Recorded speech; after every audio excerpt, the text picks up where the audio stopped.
ॐ नमो भगवते वासुदेवाय। श्रीकृष्ण गोविंद हरे मुरारी, हे नाथ नारायण वासुदेव। पांचवा अध्याय। इस संसार के रचयिता, पालक एवं संहार का वर्णन तथा संसार की स्थिति, लय, गुण, स्वरूप आदि का निरूपण। श्री सुखदेव जी बोले, हे राजा परीक्षित, इस समय जैसा प्रश्न आपने मुझसे पूछा है, ऐसे ही एक समय नारद जी ने ब्रह्मा जी से पूछा था।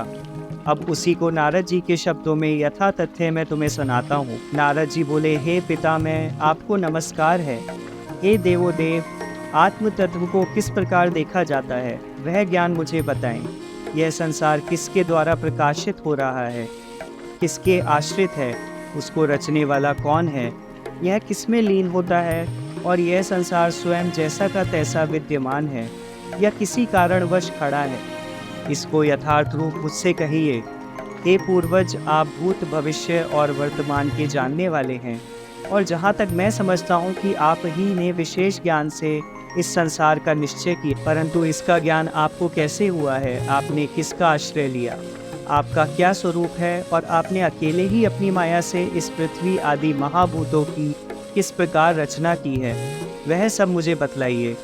इन सब भूतों का आप अपनी आत्मा से ही पालन करते हैं, और इनका पराभव करने वाला दूसरा नहीं है, अथवा आप स्वयं अपनी ही शक्ति का आश्रय करके बिना परिश्रम मकड़ी के समान संसार की रचना करते हैं, अथवा क्या है, यह आप मुझसे कहिए। यद्यपि यह मैं अच्छी तरह जानता हूँ कि संसार में उत्तम, मध्यम और अधम नाम, रूप और गुणों सहित इस संसार को और इसके स्थूल तथा सूक्ष्म पदार्थ को आप ही उत्पन्न करते हैं। तथापि आपने इसके लिए जो भयंकर तप किया, इससे हमें खेद होता है कि कोई इसका ईश्वर भी है। जो हो, मैं एक शिष्य के समान ही आपसे यह सब जानने की इच्छा करता हूँ। नारद जी के ऐसा पूछने पर ब्रह्मा जी बोले, हे वत्स, जो तुम यह दया संयुक्त किंतु संदेहपूर्ण प्रश्न करते हो, तो तुम्हारा यह विचार बड़ा उत्तम है, क्योंकि इस प्रश्न को पूछकर तुम मुझे लोक कल्याण के लिए प्रेरित कर रहे हो। परोपकार से बढ़कर दूसरा धर्म नहीं है। फिर जो तुम मुझे ईश्वर कहकर मानते हो, तुम्हारा यह भी वचन मिथ्या नहीं है, क्योंकि मुझ में अवश्य ही ईश्वर का प्रभाव विद्यमान है। परंतु इसके साथ ही तुम्हें यह जानना चाहिए कि मेरे ऊपर भी एक ईश्वर विद्यमान है। वे हैं विष्णु नारायण। उन्होंने पहले ही इस संसार को निज प्रकाश से प्रकाशित किया है, कि जिनके आश्रय होकर मैं सूर्य, चंद्रमा, ग्रह, नक्षत्र, आकाश में तारे और अग्नि सहित सृष्टि की रचना करने में सफल हुआ। यह उन्हीं की माया है कि जिसमें तुम लोग मुझे संसार का कारण कहते हो। अतः उन भगवान वासुदेव को नमस्कार करता हूँ। पर भगवान की ऐसी दुस्तर माया में मूर्ख व्यर्थ ही में रोड़े अटकाते रहते हैं, और उस प्रकार अहम मम ऐसा कहकर अपनी प्रशंसा करते हैं। किंतु वास्तविकता तो यही है कि यह पृथ्वी आदि द्रव्य, कर्म, काल, स्वभाव तथा ये समस्त जीव उसी भगवान वासुदेव के उत्पन्न किए हुए हैं, और इस प्रकार ये सब विष्णु में हैं।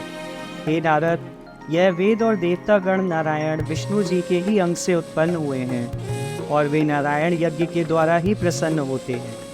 यह जप, स्मरण, प्राणायाम सब कुछ उन भगवान की प्रीति के लिए किया जाता है। इन सब का फल देने वाले ही सर्वात्मक, सर्वसाक्षी और सर्वांतयामी हैं, कि जिन्होंने आकाश को उत्पन्न किया।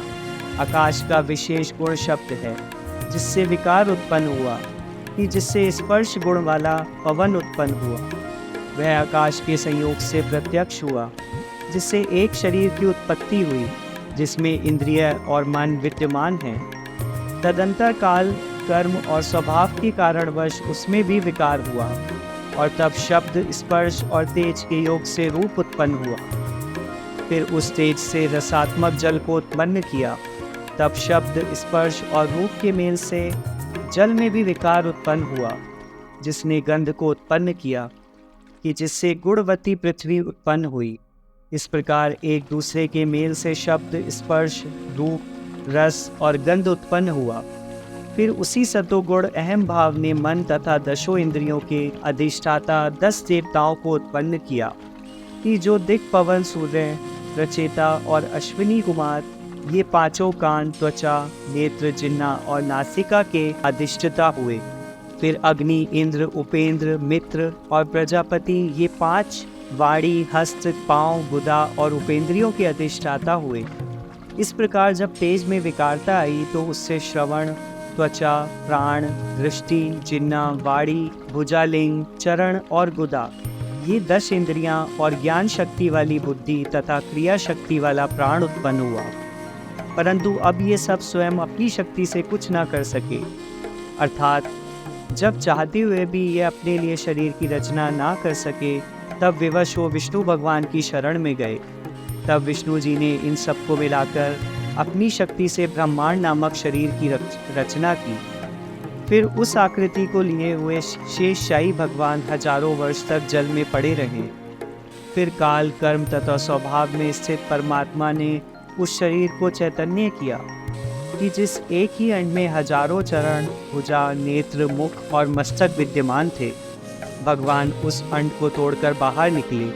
तब उसके कटी के अंश से नीचे के 7 लोक बने। ब्राह्मण उस पुरुष के मुख हैं, क्षत्रिय भुजा हैं, वैश्य उसकी जंघाएं हैं तथा उसके पैरों से शूद्र उत्पन्न हुए हैं। फिर उनके अर्थात उन्हीं भगवान विष्णु के चरणों में पृथ्वी लोक नाभि से, पूर्वलोक हृदय से, स्वर्गलोक और वक्षस्थल से महालोक उत्पन्न हुआ। पश्चात उनकी ग्रीव से जनलोक, तनों से तपोलोक और मस्तक से सत्यलोक की उत्पत्ति हुई कि जिसके कटी से अतल और जंघों से वितल लोक बन गया। फिर भगवान ने अपने जनुओं से एक शुद्ध सुतल लोक और जंघाओं से तलातल लोक की रचना की। इसी प्रकार घुटनों से महातल, पैरों से रसातल और पैरों के नीचे से पाताल लोक बना।